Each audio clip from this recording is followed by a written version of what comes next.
Welcome to New York, Quebec, and the water route to the center of the world. The Friends of Phillips Manor Hall would like to thank author Russell Shorto for such a riveting presentation at the Manor House on March 8th. In honor of his appearance, the following bonus episode will cover his new work, so enjoy. Russell Shorto's Island Merger, a book review of Taking Manhattan. The island at the center of the world left the reader to contemplate the Dutch origins of New York's unique cultural stream, as Petrus Stuyvesant attempted to rally resistance to the English fleet that now faced down the nascent colonial enterprise, perched precariously on the tip of Manhattan. On March 8th, the Friends of Phillips Manor Hall were honored to host award-winning author Russell Shorto, where we were treated to an incredible presentation to mark the release of his follow-up work entitled Taking Manhattan, the Extraordinary Events That Created New York and Shaped America. If his first work unveiled a little-known parental lineage of New York's historical roots, his new work introduced us to the marriage union that would help birth the eventual American Republic. There is a great creative evolutionary arc to be glimpsed here between his two books. Not only are we introduced to a new cast of historical actors from the English side, but we are also treated to a buttressed former narrative that is strengthened by its focus on individuals. Shorto's development of his examination lens can best be summed up by his approach to history. If reconciling these parts of our history feels impossible, maybe we are trying to do too much. Maybe for a start we simply need to unearth these pieces of the past, like archaeologists digging up artifacts, brush them off, and see them in the clear light of day. It's a refreshing way of letting the evidence drive the story, and results in a work that both highlights previously dismissed narratives, while also resisting the urge to frame past events through acts of presentism. Shorto delivers a narrative that doesn't shy away from the trials and tribulations of the past, but instead helps to create a broader understanding of our historical American roots. His insistence that New York was New York even before it was New York sets the stage for a journey back to that pivotal moment where the future of New Amsterdam hangs in the air. The author stated in his presentation that the crux of any good story is conflict, so in his first work we were exposed to several different points of contention. Stuyvesant versus Adrian van der Donck was the main framework around which his original book was constructed. While the new work focuses on Stuyvesant and his English counterpart Richard Nichols, Shorto elevates the native, African, religious, and gender elements of the narrative as well. We are introduced to the Ramapo-Munsee Lenape Band, a New Jersey-recognized native tribe whose somewhat unorthodox office space in Lower Manhattan obscures a greater fact that the original native presence in this land has never been wiped away. It can be found by any who make the effort. We hear of Quashawam of the Montaukett peoples, a young woman thrust into leadership due to the pandemics reshaping the native world, as she tried to partner with the Dutch. Her efforts were rebuffed, and she instead chose to ally herself with the English, denying the Dutch the forewarning of their attack. He expands on the original Deed to Manhattan by clarifying that native tribes did indeed have an idea of territorial control, but this was shared among the commons.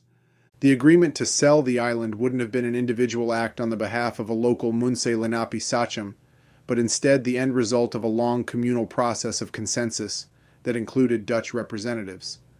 Given the disparity in strength at the time of the purchase, native tribes certainly didn't do this under duress. The 60 guilders payment is reframed as the value of a set of customary gifts to be made to seal a treaty of this sort. I didn't realize to the extent that the entire small community of colonists took part in the signing ceremony and the gift exchange. This was followed up by a feast to mark the occasion, with a personal gift exchange via firelight, which bound the first settlers to the native peoples in an intimate manner. It's an interesting aside that illuminates a possible peaceful future that will not hold. A strong sense of female agency continues to permeate the work, as the story of Dorothy Angola illustrates, an enslaved woman who came to New Amsterdam via a seized Portuguese slave vessel. She rose to lead the burgeoning African community by the time of her city's fall to the English in 1664. At the moment when the British flotilla was positioned off Manhattan, several enslaved West India Company Africans approached Stuyvesant as he was finishing up holding urgent meetings. This mixed group of men and women had previously applied for half freedom, and they were told this would be granted when the fort was repaired and a new shipment of enslaved peoples arrived to take their place. Well, it just so happened this group had finished the repairs required, and there was a new slave ship sitting in the harbor at this very moment, having arrived from West Africa not but a few days before the English fleet. Their argument was that if the city fell to the invaders, they wanted official documentation of their half-freedom grants, unsure how a new English regime would view their current status. Stuyvesant listened patiently and then quietly granted their request. As a senior community member, Dorothy Angola was there advocating for its needs. The former Governor-General and his secretary Van Ryven conspired to forge documents after the English transfer, all in an attempt to secure the position of former freed peoples on the island. Nichols had them arrested, but downgraded the charges and finally dropped the issue. After listening to the men justify their actions, Nichols ended up confirming the freed status of the forged document recipients. Shorto also highlighted the life of Margaret Hardenbroek, matriarch of the Phillips dynasty and impetus behind the construction of Phillips Manor Hall in what is now Yonkers, New York. We can imagine Margaret years after the English takeover, recalling her days as a supercargo on the dangerous high seas, from her favorite smoking perch over the half-open Dutch double door, but the female mercantilistic role in the colony's development was undeniable. In order to frame the proper historical context to the reader, Shorto outlines the basic premise of the English Civil War, with its impact on both imperial expansion and a deadly cycle of conflict with the Dutch. Being transported through this dizzying world of geopolitical changes can be confusing, so the narrative provides the lives of Richard Nichols and John Winthrop to guide us. Shorto provides what amounts to a mini-biographical study of Nichols' life, demonstrating how his loyalty to the House of Stuart and his experience in the Civil War mediated his temperament, making it more likely that he would seek to preserve the unique nature of New Netherland, instead of planting his royal standard on a pile of ashes. Paired with Nichols is another historical character of mediating mindset, John Winthrop. Shorto remarks, and the effervescent, messy society that resulted would become a countervailing influence throughout much of American history to the dour, self-righteous, theocratic Puritan sect centered in Boston. Winthrop's life is framed through this backdrop. His attempts to preserve a greater sense of religious freedom and loyalty to the English crown had allowed him to parlay his vision into a royal charter for the colony of Connecticut. When Nichols arrived to seize New York, here was a man that had dealt with both Stuyvesant and shown greater toleration for his Dutch neighbors. He would be instrumental in avoiding violence. I truly enjoyed how Shorto framed Stuyvesant's rapid movements to quell both a native conflict engulfing Albany and efforts to halt the English attack back down the river at New Amsterdam. An almost Harold Godwinson at Hastings-like quality adds a bit of dramatic intrigue to the episode. We are treated to a marvelous depiction of the surrender negotiations, with Stuyvesant holding out, but balanced by a restive civilian population eager to avoid bloodshed. On the other side you have Nichols, whose meticulous study of both the Dutch colony and his unique room for self-maneuver allowed him to tack toward a peaceful solution that focused on preserving the city.